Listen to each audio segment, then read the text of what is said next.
When my grandmother Eleanor moved in with us, my parents said it was temporary. "She's old," my mother whispered. "She forgets things. Be patient." At first, Eleanor seemed harmless, quiet, pale, always sitting in the corner armchair with her knitting needles clicking softly. She knitted every night without fail. Long scarves, too long, longer than anyone needed. There was only one rule: never touch her knitting. She never explained why. She just smiled, a thin, stretched smile, and said, "It remembers hands." I laughed it off. I shouldn't have. At night, I'd hear the needles. Click, click, click. Even at 3 a.m., one night, I woke up needing water. As I passed the living room, I saw her sitting there in complete darkness. No lamp, no TV, just her needles moving on their own. She wasn't holding them. They hovered inches above her lap, knitting by themselves. I froze. Eleanor slowly turned her head toward me. Her eyes were wide open, cloudy and unblinking. "Go back to bed," she said softly. "They don't like witnesses." The next morning, I asked my parents about it. They exchanged nervous looks. My father finally admitted something. "When your grandmother was young," he said, "children in her village used to disappear. Always at night, wrapped in cloth, tied neat." My stomach dropped. That evening, curiosity won. I touched the scarf. The needles stabbed my finger instantly. Blood soaked into the yarn. That night I couldn't move. Something tightened around my ankles. Warm, woolen. I looked down. The scarf was crawling, looping itself around my legs, climbing higher, tightening with every breath. From the doorway, Eleanor watched, knitting furiously now, needles snapping like teeth. "You touched it," she whispered. "So now it knows you." I screamed. My parents found my room empty in the morning. Bed neatly made, window locked. Only one thing remained: a new scarf. Perfectly sized. Still warm. And in the living room, Eleanor smiled and began another. Click, click, click.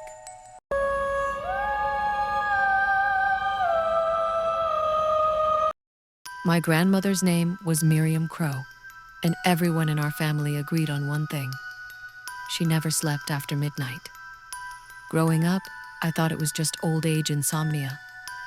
That's what my mom told me whenever I noticed Grandma sitting upright in her bedroom chair at 2 or 3 a.m., eyes open, hands folded neatly in her lap. "She's praying," Mom said. "For what?" I asked. Mom hesitated. "For forgiveness." That should have scared me more than it did. Grandma Miriam moved in with us after Grandpa died. They said he passed peacefully in his sleep, but Grandma never believed it.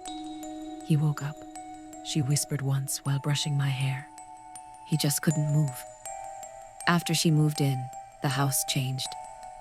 Every night at exactly 12:07 a.m., the floorboards outside her room creaked.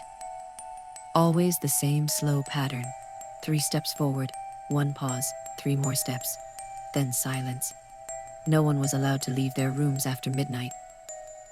Grandma insisted. "Some things work better when you don't look at them," she said calmly. One night, I broke the rule. I was 16, annoyed and thirsty.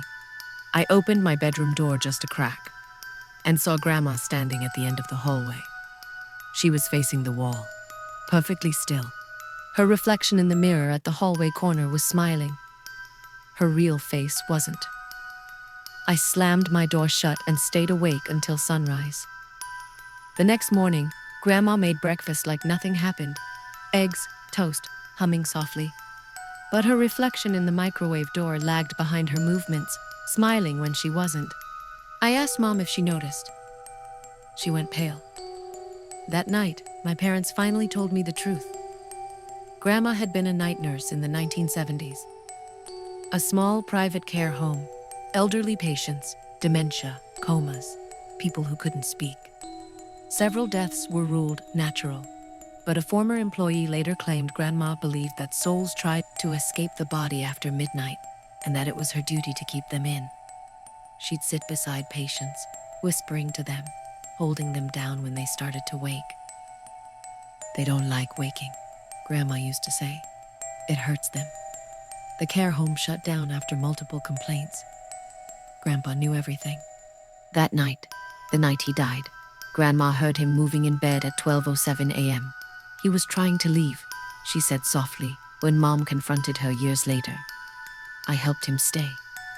I didn't sleep after hearing that. At 12:07 a.m., I heard the footsteps again. But this time, they stopped outside my door. Grandma's voice slipped through the crack, calm and loving. You've been dreaming loudly, she whispered. That means you're close. My doorknob turned. I screamed. Lights snapped on. My parents rushed in. Grandma was gone. They found her sitting in her chair, hands folded, eyes open, dead. The house felt lighter after that, quieter, until a week later. I woke up at 12:07 a.m., unable to move. My bedroom mirror showed Grandma standing over my bed, smiling gently, finger pressed to her lips. Shh, she whispered. You'll wake yourself. I don't sleep after midnight anymore. Some habits run in families.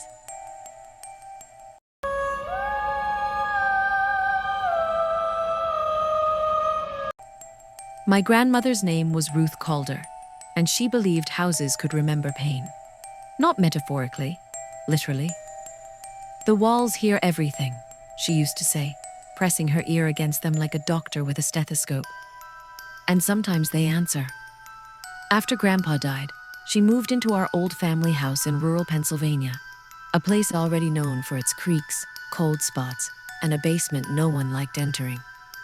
The house was over 100 years old, and Grandma had been born there. She said that mattered. From the first week she arrived, she started talking to the house. Not about it, to it. Soft murmurs while touching door frames. Apologies whispered into corners. Long conversations in the basement, where her voice sounded deeper, almost layered, like someone else was speaking with her. My parents brushed it off as grief. But then the house started changing. Doors that never closed began slamming on their own, only after Grandma spoke to them. Floorboards groaned in response to her voice. The walls popped and cracked like knuckles when she passed. One night, I heard her arguing.